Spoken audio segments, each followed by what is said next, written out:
दोस्तों, बात है सन 1945 की, जब देश आजादी की उम्मीद से सरोबार था। चारों ओर क्रांतिकारी वातावरण था।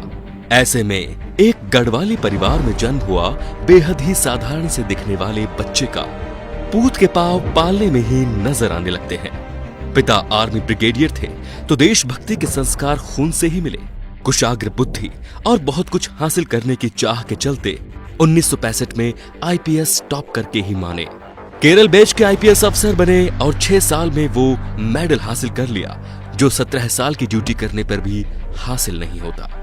मन के भीतर तो देश के लिए कुछ करने की ख्वाहिश सुलग रही थी। उसी के चलते पाकिस्तान में जासूस के तौर पर तैनात हो गए। 6 साल वहां जासूसी करते रहे। लाहौर में एक मजार के पास एक मुसलमान ने अजीत डोभाल को पहचान लिया था कि वो पाकिस्तानी या एक तरह से कहे तो मुसलमान है ही नहीं। उस मुसलमान ने पूछा कि क्या तुम हिंदू हो? तो डोभाल चौंक गए और उन्होंने जवाब दिया नहीं। फिर वो उन्हें अपने साथ लेकर गया और एक छोटे से कमरे में दोनों गए। उसने कमरे का दरवाजा बंद कर दिया और एक बार फिर उसने कहा कि देखो, मैं कह रहा हूँ तुम हिंदू हो। डोभाल ने फिर से ना में जवाब दिया। तो उस मुसलमान ने अजीत से कहा कि तुम्हारे कान छिदे हुए हैं। डोभाल ने बात मनाते हुए कहा कि हाँ, बचपन में मेरे कान छेदे गए थे, लेकिन बाद में मैं कन्वर्ट हो गया था। उसने कहा तुम बाद में भी कन्वर्ट नहीं हुए थे। खैर, तुम इसकी प्लास्टिक सर्जरी करवा लो, नहीं तो यहाँ के लोगों को शक हो जाएगा। 1987 में खालिस्तान में आतंकवाद के वक्त पाकिस्तानी एजेंट बनकर दरबार साहिब के अंदर दाखिल हो गए। 3 दिन तक लगातार आतंकवादी के साथ मिलकर रहे और उनकी सारी जानकारी ली और ऑपरेशन ब्लैक थंडर को अंजाम दिया। 1988 में कीर्ति चक्र मिला। यह अवार्ड लेने वाले वो देश के एकमात्र नॉन आर्मी व्यक्ति थे। असम जाकर उन्होंने उल्फा आतंकवाद को कुचला।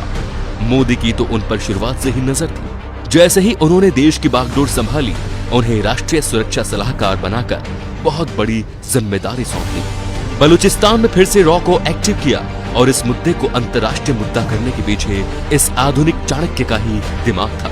केरल की 45 ईसाई नर्सों को ईरान में आईएसआई ने जब किडनैप कर लिया था, तो वो स्वयं ईरान जाकर बिना किसी नुकसान के उनको वापस लेकर देश आए। मई 2015 की सर्जिकल स्ट्राइक के वक्त तो एक इंसान जान गया कि उनकी अहमियत क्या है, जब म्यांमार से 5 किलोमीटर अंदर घुसकर 50 आतंकवादी को मारने का कारनामा उनकी ही कप्तानी में हुआ था। नागालैंड के आतंकवादियों से ऐतिहासिक डील करवाने वाले और उनसे हथियारों का समर्पण करवाने वाले वही थे।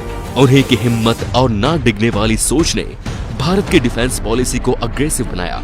इसी का नतीजा था कि जब पाकिस्तानी शिप भारत की सीमा में दाखिल हुआ, तब बिना किसी चेतावनी के उसने उसको उड़ा दिया।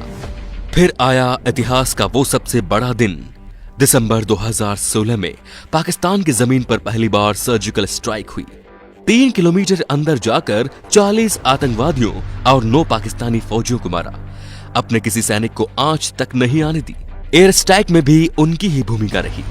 राइट विंग हिंदू संगठन विवेकानंद यूथ फोरम की स्थापना करने वाले भी वही हैं। इतिहास में कहानी है बाजीराव की, जो कहता था दिल्ली जीत सकता हूं, और वर्तमान में हौसला है उनका जो कहते हैं इस्लामाबाद जीत सकता हूं।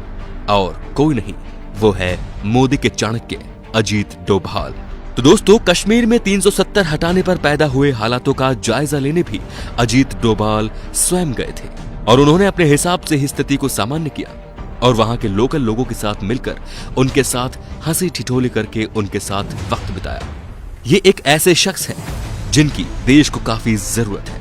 अगर आप हमारे इस बात से सहमत हैं तो इस वीडियो को आगे से आगे शेयर करते जाइए दोस्तों। कमेंट में इनको लेके अपने विचार जरूर बताइए। धन्यवाद।